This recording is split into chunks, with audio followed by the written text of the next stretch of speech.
Hello everybody, you're listening to The Archer on 106.6 FM Wickham Sound. I'm your host Dane Cobain. This is the weekly radio show where we chat about the local arts news. We have a different guest on each week. We head over to the Rhylight Zone for some short stories and or some poetry.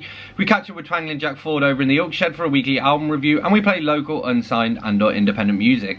As always, you can reach out to me here at the studio by dropping me an email on dane.cobain@wickhamsound.org.uk. That's dane.cobain@wickhamsound.org.uk.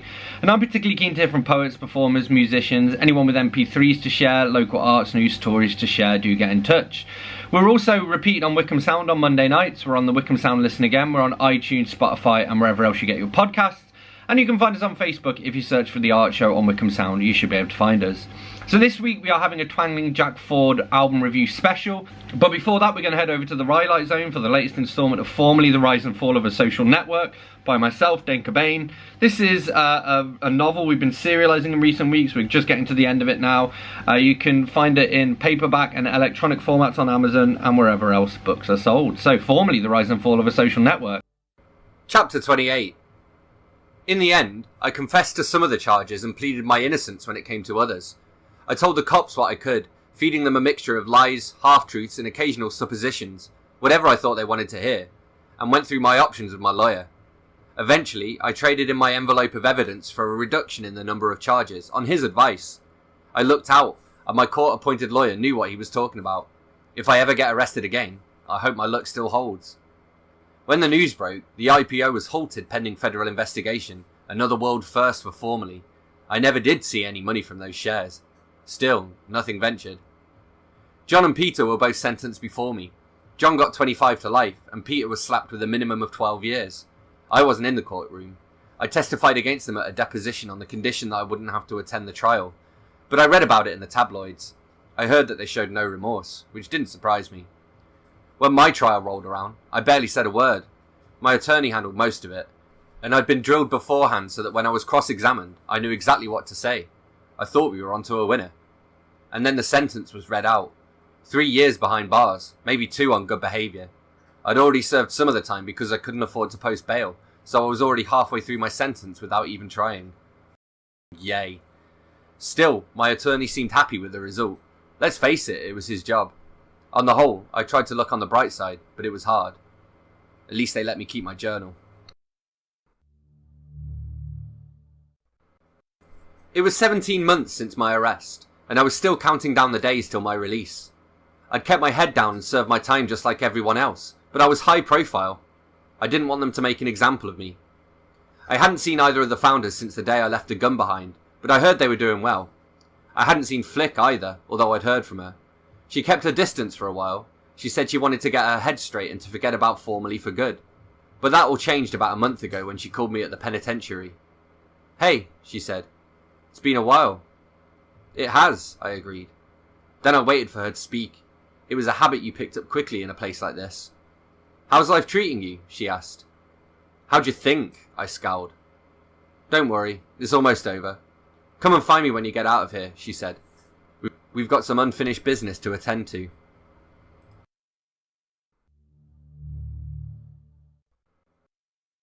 A week before my release, Formerly hit the news again. I heard about it on the battered old TV set in the common room. With nothing better to do, most of the cons whiled away the evenings watching the news channels and playing poker for cigarettes. I was no different. By the time of my release, I'd collected over 4,000 cigarettes. As a non-smoker, that made me a rich man. I saw the segment on the evening news. Peter was dead. He'd been found in the showers with a toothbrush in his throat. No motive was given, but I had a good guess. He could wind people up until they were about to break, and he was a high-profile target too. A lot of those guys had nothing to lose. When you're already a lifer, what harm can an extra 20 years do? His funeral took place a couple of days before I got out, but I wouldn't have gone. Turns out that nobody else went either. There were no reports of it at all, as far as I could tell, although Flick was gutted to miss it because she wanted to make sure that the bastard was really dead. When they finally let me out, there was no one there to meet me, so I hitched my way back to the city. I made my way to an internet cafe, sent out a couple of emails, and then waited.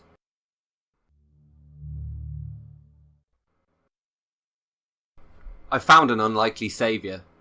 Half of my emails bounced back, and nobody else bothered to reply. I was asking for a lot after all.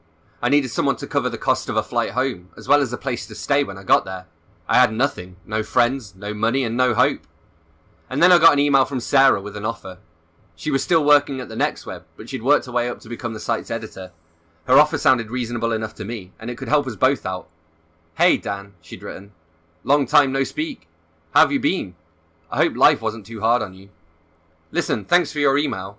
I understand you're in a bit of a bind, and I might be able to help. At least my company might. Here's the deal. We can wire you some cash to keep you going for now, just to tide you over until we get you back to the UK. But we'll be sending you a contract that we want you to sign." Basically, the offer is this. We fly you home and cover your accommodation for 6 weeks, depending upon how useful you are to us, and in return you give us exclusive rights to your story. We're going to make you famous, Dan, and the Next Web will ride the waves. I didn't have much choice in the matter, so I took her up on the offer. Luckily, I still had all of my journals, as well as a copy of the files. I started work on a series of articles before I'd even signed the contract. The articles took off, and 3 of them ended up in the site's top 5 performers of the year. As a result, they took me on full time, despite my criminal record. It was what the readers wanted, and it worked out well for everyone, including Sarah. Our past was just that, the past. She'd started dating a lawyer. Fair play to her, their combined wage put mine to shame, but I had enough to get by, and that was good enough for me. Besides, it was nowhere near as stressful as formerly. I put down the advance on my paycheck to rent an unfurnished apartment, one which was available immediately and with cheap rent that made up for its crappy interior and bad location. I kitted it out with basic furniture and tried to make the place seem like home. One evening, after work, Sam, the policeman, paid me a visit. He was in uniform, and he pulled up outside the apartment in his Panda car. One of his colleagues waited behind in the passenger seat as I let him into the living room. I offered him a cup of tea, but he declined. "Can't," he said. "I'm on duty." "Listen, Dan, I can't stop to chat. I just wanted to let you know before the press picks up on it. It'll be all over the papers tomorrow." "What will?" "The arrest," Sam replied. "The one that we just made. We've just taken Sarah in for questioning. She's suspected of involvement in Alex's death. She lied to us, Dan. She told us she was with you, but she wasn't, was she?" "No, she wasn't," I said. "But that doesn't mean she did it. Where's the motive?" "That's easy," Sam said. "She was cheating on you, Dan. She was seeing someone else from the office, and Alex knew all about it. And he had an obsession. According to the office gossip, Alex told her he loved her, she told him to get lost, and he lost his mind. He wanted revenge. He was planning on telling you everything, and Sarah didn't want that to happen. Besides, with Alex gone, she was the logical choice to take over his role, which I notice is exactly what happened." "And you can prove all this?" "Of course I can," the policeman replied, smiling. "If I couldn't, we wouldn't have taken her in. John and Peter both had an alibi, and the modus operandi, that's how the killer acted, was different. They used poison, and poison is usually a woman's weapon. John and Peter were much less subtle, at least in their methods, if not in their attempt to escape detection. Sarah, on the other hand, has motive, opportunity, and no alibi." I looked at him, astonished. "You're telling me that Sarah killed Alex, not John and Peter? Are you sure?" "As sure as I can be," he replied. "But I suppose we'll see whether we can convince a jury of her peers in the courtroom. The evidence is pretty compelling, though. And besides, I know a lot about the Formley case, and this one's unrelated. I'd bet my life on it." "How come you know so much?" I asked. Sam smiled. "That's easy," he said. "The Metropolitan Police has been working closely with the Palo Alto Police Department. We provided them with resources and information about your operations in London, and Palo Alto PD planted a mole inside the company." I sat in silence for a couple of seconds, deep in thought. Eventually I asked, "Why are you telling me this?" Sam laughed and made his way over to the door. "It's a warning, Dan," he said. "A warning and a reminder. You've served your time for now. Don't do anything stupid. Let bygones be bygones.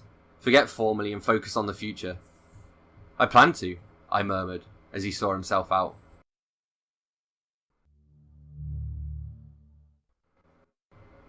It was dark and it was raining, and I was tapping away at my machine, checking out some of the comments on my latest articles. I'd already managed to mess the place up with empty beer cans and takeaway boxes, and I wasn't in the mood for company. And then, of course, the doorbell rang. I looked out through the bolt hole, but all I could make out was a hooded figure dressed in black. I put the chain on the door and opened it up, just a crack. My visitor reached up to lower her hood, unleashing a wave of blonde hair. For the first time in a long time, her smile extended to her eyes. "Hey, Dan," Flick said, rushing over to hug me. "Welcome back to reality. Can I come in?" I smiled and stepped aside and then locked the door behind us.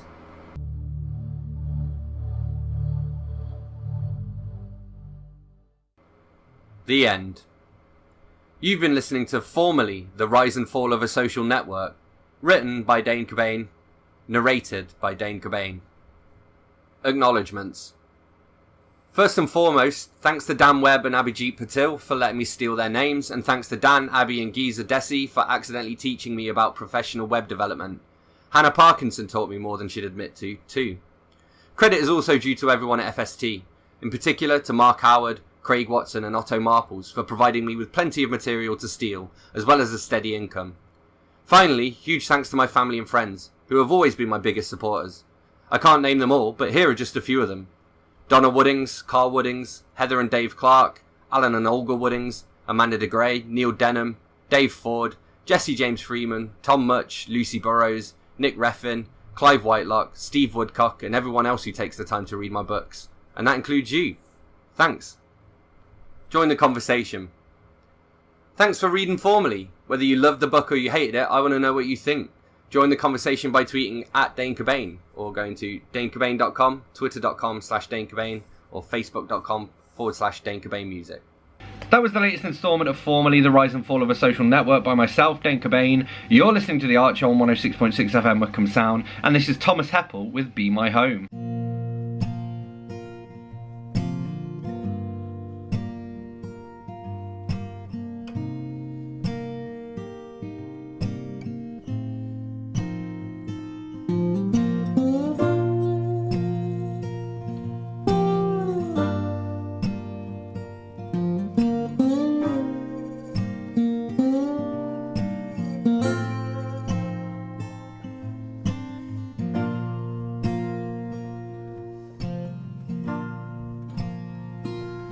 Whole time, it's a funny thing,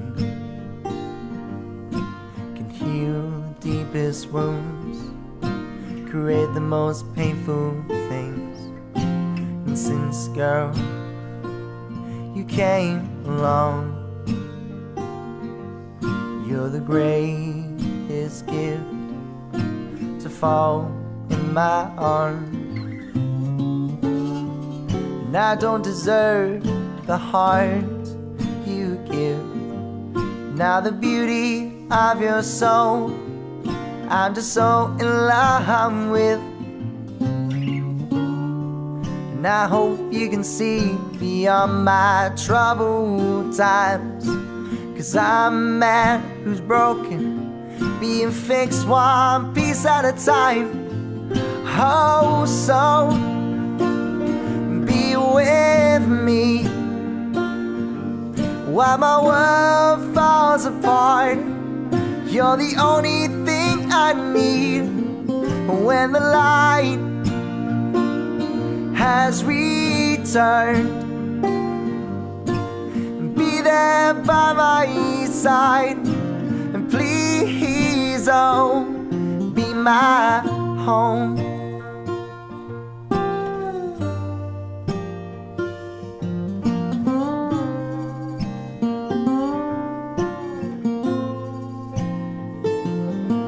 My mind, it's a complex thing,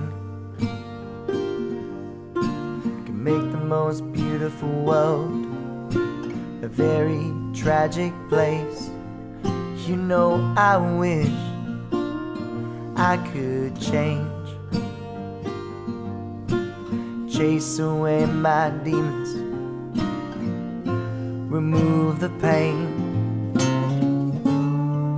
And I don't deserve the heart you give. Now the beauty of your soul, I'm just so in love with.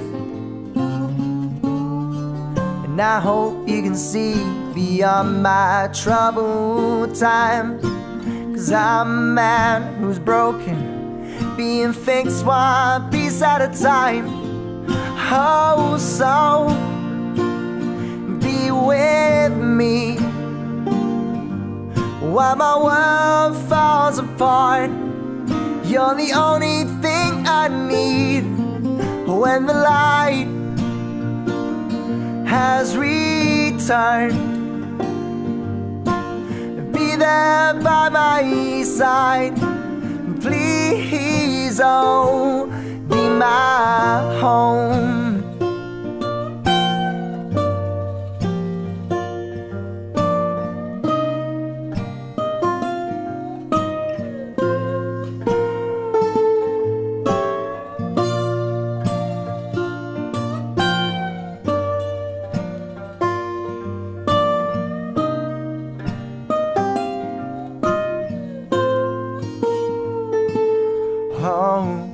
So be with me while my world falls apart. You're the only thing I need. And when the light has returned, be there by my side and be my home. Sample Productions.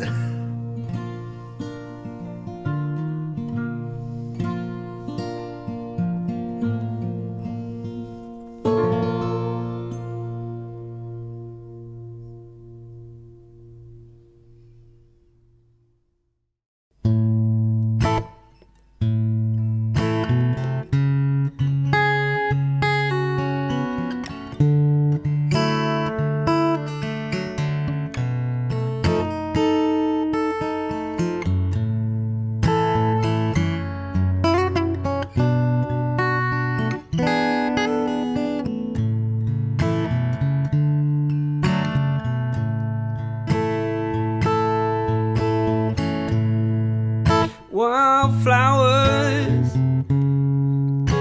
wine, old scratchy records play in the background of our lives. I'm still here dancing after all this time. Wildflowers and wine.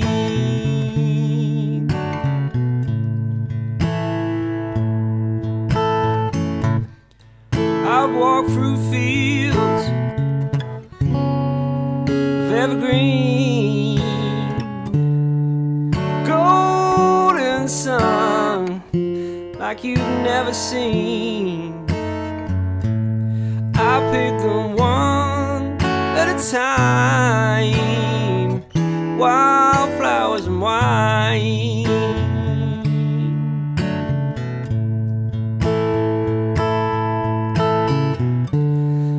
I can't help it,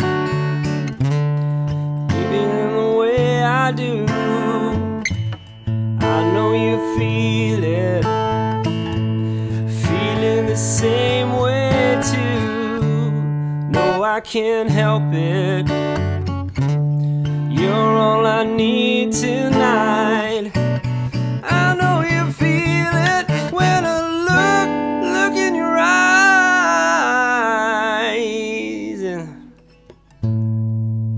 Wildflowers,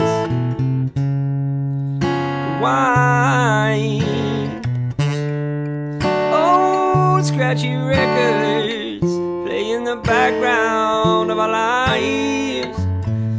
I'm still here dancing after all this time. Wildflowers and wine.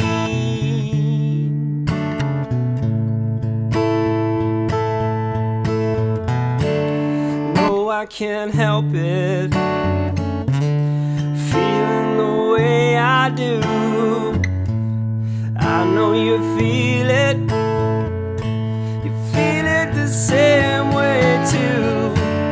No, I can't help it, you're all I need tonight. I know you feel it when I look in your eyes.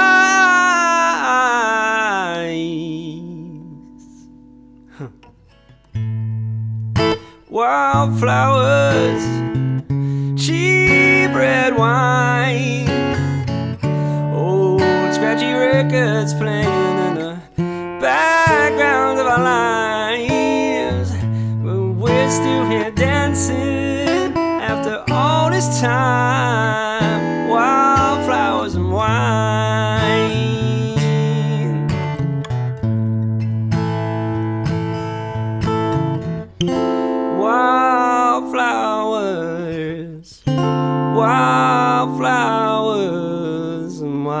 away.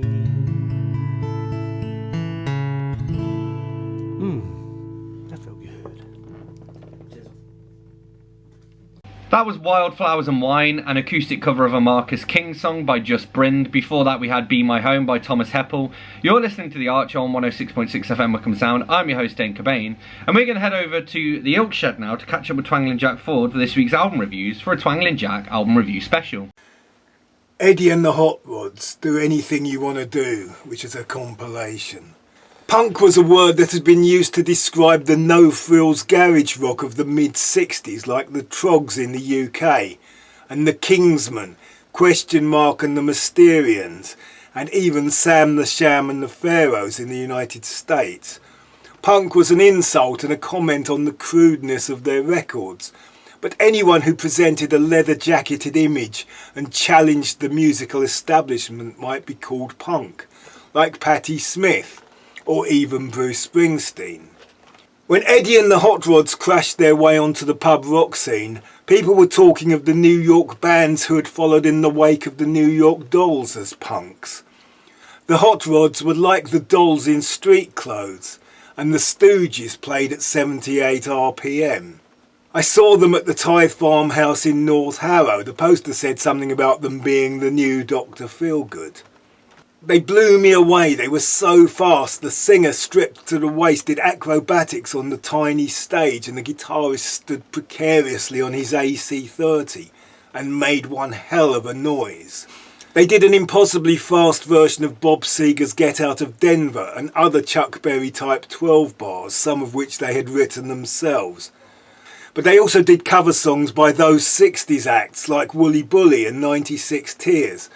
And their Gloria was Gloria, glorious. My friends and I saw them often, but still not as often as we would have liked. We went to one of their gigs at the Marquee in Wardour Street. And they released a live EP recorded at those gigs. We bought the EP. People were talking about punk as a thing, but it was not yet a fashion. I bought the Eddie and the Hot Rods LP, but it was just okay. Then one day in 1976 I saw The Damned, and they were even faster, and their LP was even more okay. I was sad that the Hot Rods had missed out. They went from being the exciting next generation of rock and roll to being the last of the old guard in a matter of months. They had always been more punk than the Stranglers, but they wore stripy t-shirts and had fairly long hair.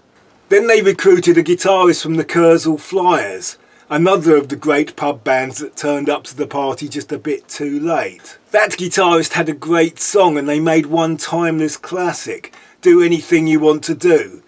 And you will find it on all those punk compilations of the best punk songs, most of which have only one thing in common, that they are not really punk as now come to be defined.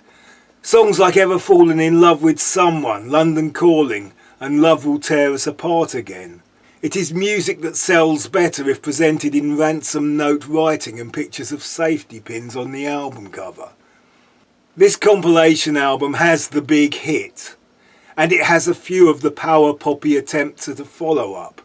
It has the early Chuck Berry influenced songs, but it does not have the best tracks from the Marquee EP. But it does have a blistering live performance of the cover song we all played back in the day, and some of us still do. The Kids Are All Right. Eddie and the Hot Rods, Do Anything You Want to Do. Flanders and Swan, A Transport of Delight. A CD I got from the Age UK charity shop in Amersham for 99p. Back in the grey monochrome 405 lines utility furniture and no central heating days, we were a BBC family. My father despised ITV. He refused to watch Hancock once he'd switched to ITV.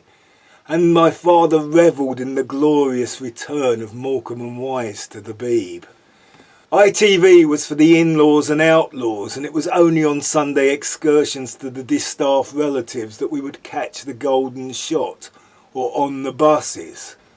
Flanders and Swan epitomised the BBC, and that is where I must have seen them, on the more arty variety shows, and I would have heard them on the Light programme, two-way family favourites perhaps, a duo with a man at the piano with a bearded man in a wheelchair, who spoke like Vivian Stansel of the Bonzo Dog Band, only in real life.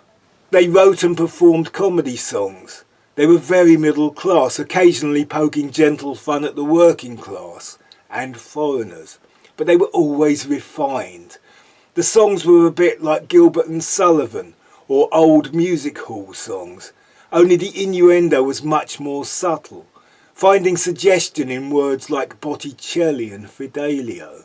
They were certainly much more subtle than the Armstrong and Miller parody, and the jokes required a degree of knowledge, making them an achievement to get.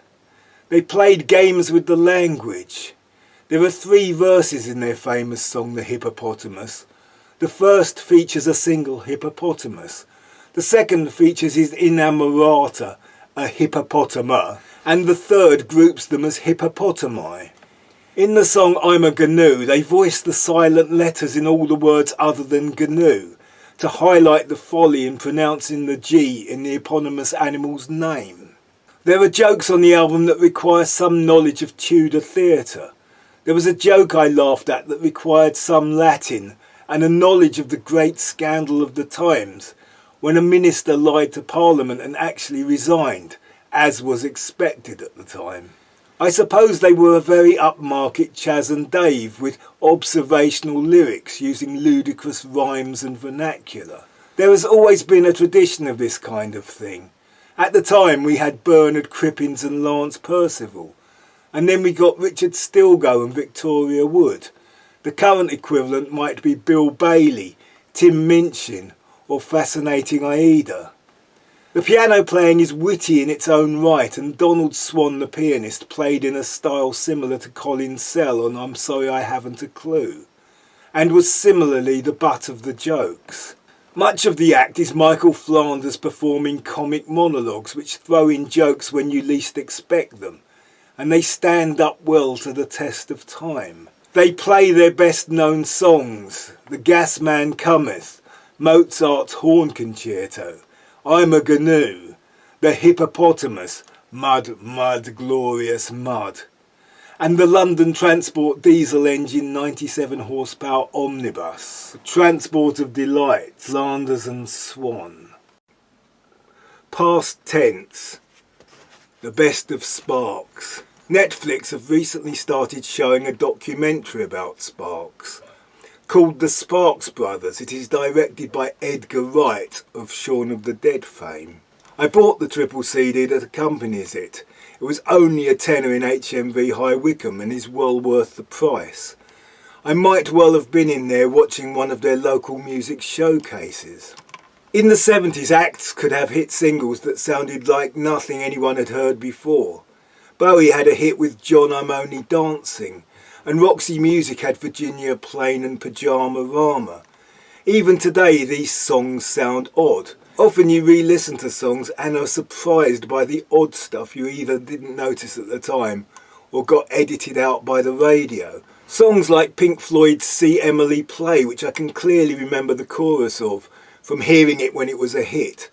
But it was only when I bought the Relics album that I noticed all the speeded up weirdness. The ultimate odd song to be a big hit must be This Town Ain't Big Enough for the Both of Us by Sparks.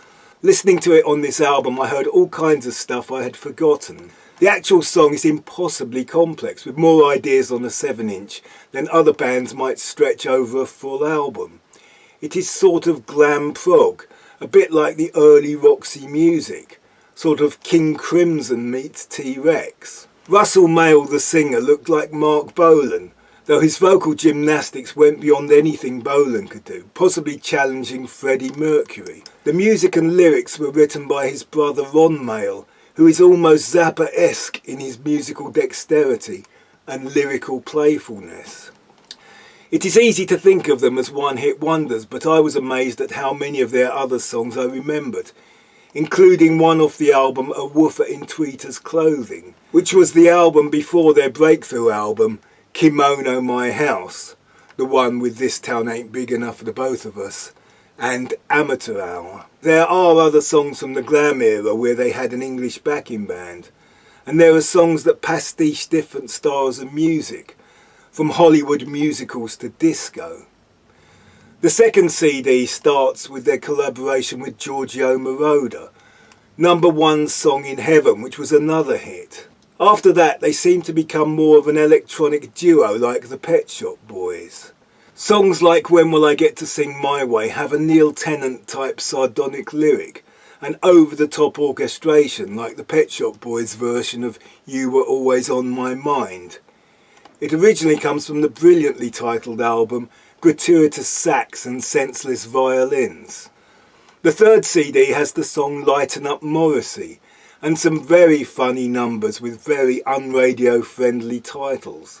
By this time they seem to have gone to the other extreme from This Town Ain't Big Enough for the Both of Us and had taken to expanding small ideas into big productions. This was part of the concept of an album they named Little Beethoven. An example of this would be My Baby's Taking Me Home, where they just sing the title line over and over various musical styles, till it climaxes as a spoken piece, which in turn reintroduces the line, My Baby's Taking Me Home, as the music still continues to build. There is a line I found in one of their later songs called I Wish You Were Fun, where they rhyme, I wish you were fun to be around, with Your favourite colour is brown. That made me laugh out loud. Watch the Sparks documentary and listen to their music. Past tense, the best of Sparks. You're listening to The Archer on 106.6 FM Wickham Sound. I'm your host Dane Cobain. We're having a Twangling Jack Ford album review special this week, and this is Hogar's Wolf with Icarus, which was a collaboration with Catrice Greer from the Open Mic Select group on Facebook.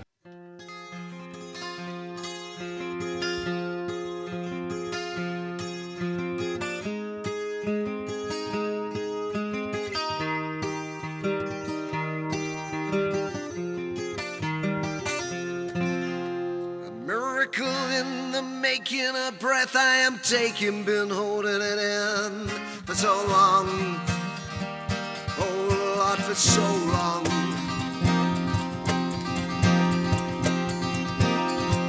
Brief glimpses of a future fast approaching the weight of the past. I'm winding, heading back to where I belong.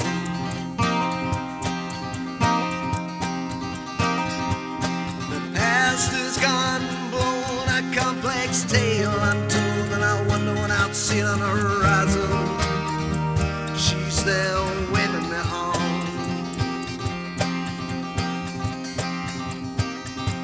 And the road is narrow and long, but I'm moving fast, moving strong. I gotta drop this stuff, I don't need any more, weigh me down. Oh Lord, weigh me down.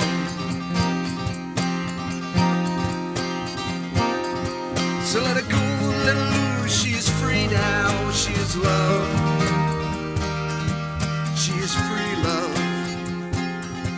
So let her go, let her loose, she is free now, she is love. She is free love.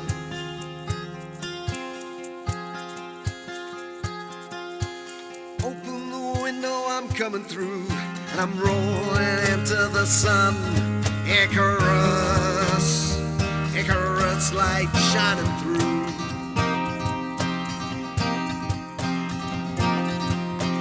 Light and lifted, she's flown. Light and lifted, long gone. Oh Lord, she's long gone. The road is narrow and long, and I'm going fast and strong. I gotta drop this stuff, I don't need it anymore. Weigh me down, oh Lord, weigh me down. Let her go, let her loose, she's free now, she's love. She's free love. Let her go, let her loose, she's free now, she's love. She's free love.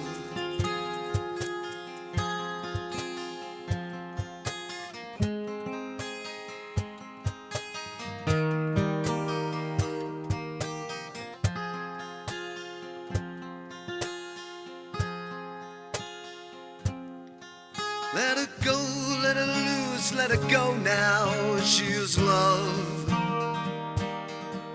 She is free. And she is love. And she is free. And she is love. And she is free. She's free.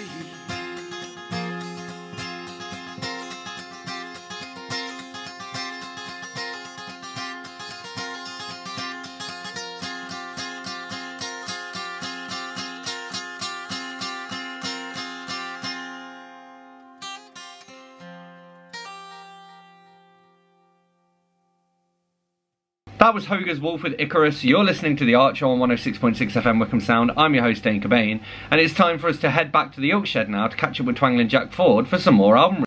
Charlie Parker, Bird's Nest. Before bebop, jazz music had mostly been there to dance to. From the traditional jazz of Louis Armstrong through the swing bands of Basie and Ellington, it was performed in dance halls.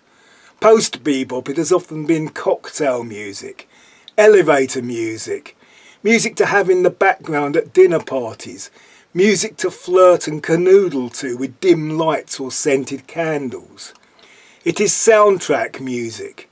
It is atmospheric music for TV detectives like Harry Bosch to wind down to and wait for the clues to add up. But bebop was something else, music to sit and listen to make notes, form opinions and rank the participants.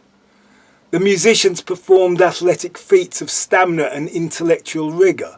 Incredibly fast flurries of notes came out of nowhere. You would imagine these flurries were improvised, if not that they were played tightly in unison by multiples of instruments. This would then break down into solos so complex you would think they had been written, but were actually improvised. Blues guitarists improvise, but what they do is just doodle. It is pure expression based on experience and muscle memory. It does not require that much intellect. In comparison to that, bebop artists draw intricate technical diagrams in real time. They need an advanced knowledge of anything that could be done on any upcoming event. And their brains must always be calculating their next move in relation to where they and their fellow musicians are at any one time. Lightning fast executions of scales and arpeggios, all memorised forwards and backwards, staccato, legato, pianissimo and forte. The most famous of these musicians was an alto sax player called Charlie Parker, the man they called Bird. I found a double CD of his music for £1 in the Cancer Research charity shop opposite the church in Wickham. It is music that you can just turn on at any point. It all sounds like Charlie Parker. There is no singing, but occasionally there are trumpet and piano breaks. It is sometimes sweet and breathy. It is sometimes soothing. It is often frantic. It grabs your attention with jagged changes and keeps you hooked with that constant syncopation. You click your fingers or tap the steering wheel to that all-important swing. It don't mean a thing if it ain't got it. I was listening to a late-night talk radio show whilst driving through London a long time ago, and a woman phoned in to ask if anyone knew the origin of the phrase, "Charlie Parker is my delight. He breathes in air and blows out light." No one did, and I have not Googled it because that would spoil it. But it put Charlie Parker on my roadmap. That and the biopic directed by Clint Eastwood and starring Forrest Whitaker. Charlie Parker, Bird's Nest. King Gizzard and the Lizard Wizard, LW. I bought this album because in my search for something different, I'd started researching microtonal music, and I found some very interesting music made by a 20th century American composer called Harry Partch, who was an influence on Tom Waits. And I found a lot of videos of King Gizzard and the Lizard Wizard. And this album was on special offer at HMV in High Wycombe. It was about £6 and it should have been about £11. In Western music there are 8 tones that make up an octave. If you make music using the notes of the octave playing against the chords that are made up from combinations of these notes, it will always sound pleasing to the ear, though perhaps a bit boring. This is called diatonic. The notes are arranged in groups of 3 notes and then a semitone, then 2 notes, then a semitone. You can change the flavour of the music by changing the order of the tones and semitones to create modes. You can also add colour by adding the semitones that are not part of the octave, the chromatic tones. But our ears have become used to all kinds of dissonances created by going beyond the diatonic, most notably jazz and blues, but also modern classical music. Back in the 60s, people started experimenting with microtones, most famously George Harrison with his use of the sitar. There are plenty of Western instruments capable of playing microtones. Strings like violin, viola and cello, upright bass, trombone and slide guitar. King Gizzard and the Lizard Wizard are an Australian rock band who have made a large number of albums. They are to my ear fairly interesting yet quite unremarkable. But they have made 4 albums of microtonal rock music. They have had special guitars made with areas of the fretboard having frets between the usual frets. Often they use this to give an electric sitar effect to the lead lines, creating rock music that sounds a bit like 4U2, one of the Harrison songs on Revolver. I'm quite a fan of that song and I find it refreshing to hear this music. The album opens with a distorted microtonal Dick Dale surf rock type intro leading into a bit of Blockhead's sex and drugs and rock and roll type funk. Then we get a track that sounds like it features gamelan bells, and this does actually sound a bit like Harry Parts. They also compose riffs in microtones, with a number of instruments all playing complex arrangements. The rhythm to these tracks tends to stay in common time, with a bit of the pulse of techno, with just the beats and the snare rolls, but the overall sound is a bit like the 70s psychedelic music of bands like Gong and Steve Hillage. What King Gizzard and the Lizard Wizard have achieved is adding a slightly more Eastern sound to distorted rock guitars, and interesting note combinations that catch your attention with their unfamiliarity. What they don't seem to have done is find the lost chord. LW, King Gizzard and the Lizard Wizard. Tubular Bells, Mike Oldfield. I have been known to buy a newspaper I would never normally buy just because it had a good cover disc. And having bought the paper, I would walk out of the shop and very theatrically take the disc from the front of the newspaper and throw the rest of the newspaper into the nearest rubbish bin. I think that is how I acquired the only copy of Tubular Bells I have ever owned, but I can't seem to find it at the moment. Tubular Bells was a groundbreaking work of art, but I don't think the original version stands up as a piece of entertainment. I can see why it was re-recorded.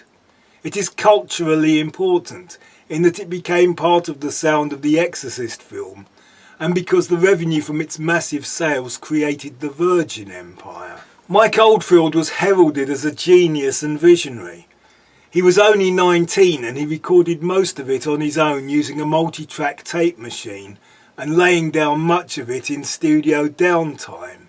The Exorcist section is by far the standout part of the album.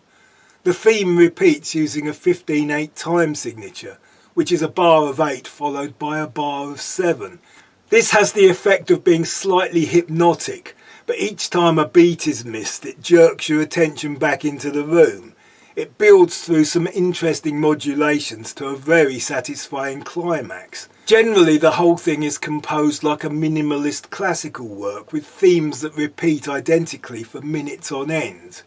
The variety comes in the counter melodies that weave in and out, and by the number of different instruments used to play the variations that are layered on top of the original theme. The first part of it I ever heard was the sequence that builds up to the Tubular Bells, which is the finale to part 1. I was listening to a late night radio programme sometime in 1973, it may have been John Peel. It had been announced that a new piece of music featuring Viv Stansel of the Bonzo Dog Doodah Band would be played at some point. so I had my tape recorder ready to go when it started. I was obviously a bit disappointed that all Viv Stansel did was introduce the instruments, though I was quite intrigued and I did quite like it. But any enjoyment waned when it became so popular that I got quite sick of hearing it. The problem listening to it now is that it all sounds quite dull and muted. The instruments were played directly into the desk and the bass has that 1960s overcompressed trebly picky sound. On side one, the first and last pieces build to peaks, but the bit in between is a bit aimless. I'm not sure anyone listened to the second side back in the day. It is a bit of a mishmash and seems very much to be the B-side and a bit of an afterthought. However, it has the only really lively part on the album, with the only appearance of drums and some unrestrained lead guitar, which is verging on being exciting. Tubular Bells, Mike Oldfield.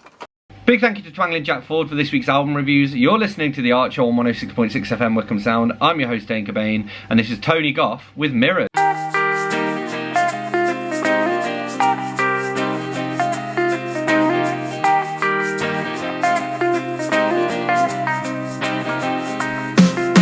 I tell people look on the bright side while I'm inside the dark. I tell people to be strong even when times are hard. I bury myself, I wanna submerge. I'm dishing out advice while I'm sat out on the curb. I bury myself, I wanna submerge. Whoa, it's my time to look in the mirror and to change my errant ways. It's time that I fix relationships over time that I've prayed. It's time to enjoy life again. It's time to let you in. It's time that I should be happy. It's time to love again. It's my book and it's my story. It's my time and it's my glory. The future is for the taking. It's in the palm of your hands, and only you can find it in these derelict lands. Oh, it's my time to look in the mirror and to change my errant ways.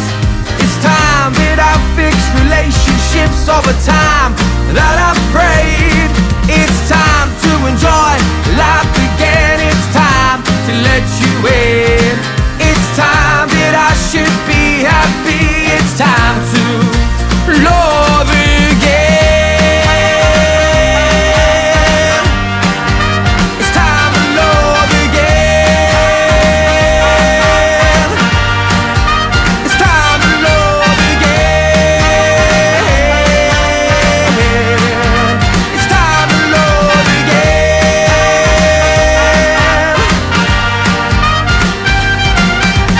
It's my time to look in the mirror and to change my errant ways. It's time that I fix relationships over time that I've frayed. It's time to enjoy life again. It's time to let you in. It's time that I should be happy. It's time to love again. I'm here, like a line in the sand, on dry land. Maybe I should be writing something to mean something to somebody, to me.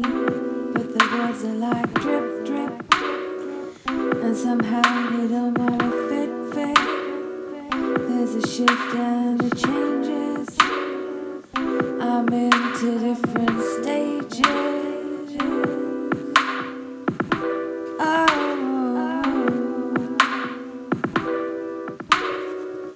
I'm just sat here reflecting on my life, taking step by step. And sometimes I'm not walking or talking, lying on the carpet in a dreamlike state. Lying on the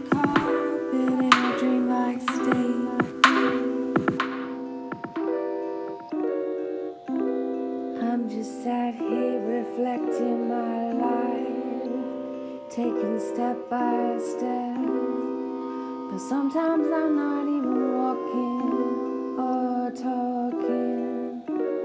Lying on the carpet in a dreamlike state. Is this my fate? To drift, to ebb and flow, to escape. Let us fall from the sky and land on me like snow. And all I can do is take it slow. All I can do is take it slow. That was Dreamlike State by Joe Martin, and before that we had Mirrors by Tony Goff.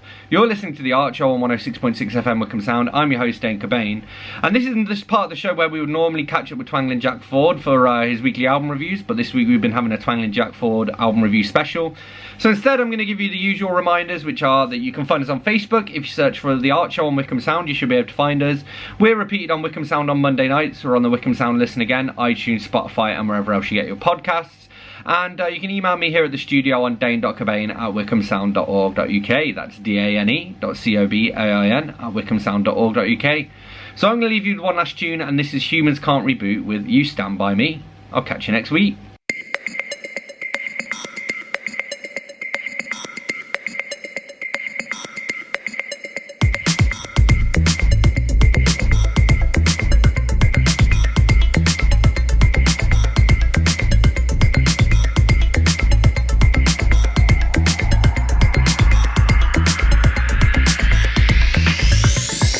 When I'm lost and there is a darkness, you find me and pierce the blackness. When we are in trouble, when I'm in pain, you mend my worries and it keeps me sane. In between the energy, our thoughts are magnified. When you come to see me now, I never act surprised. Telepathic love, unconditional connection, falling through our hearts remains without detection. The strength you give me is everything I need. It breaks my barriers, it gives me my belief. Your hand guides me on which I feed. You stand beside me, I can succeed. When I'm all alone and all I need is love, you can take me to the heavens above. When I'm confused in the search for more,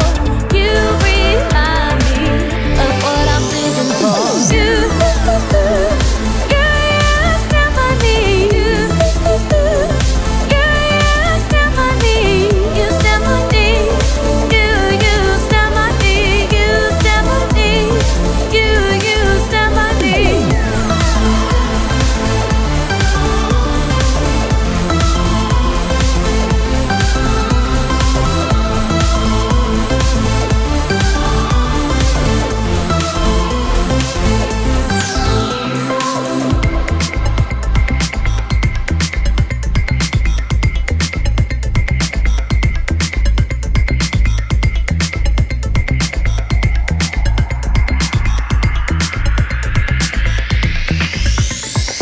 Everything we know about each other can make us heal. Past lives that instigate our shield. The love that breaks down barriers so we can share the time together like we're supposed to. Forever yours and mine. Today we have the power to open up our minds.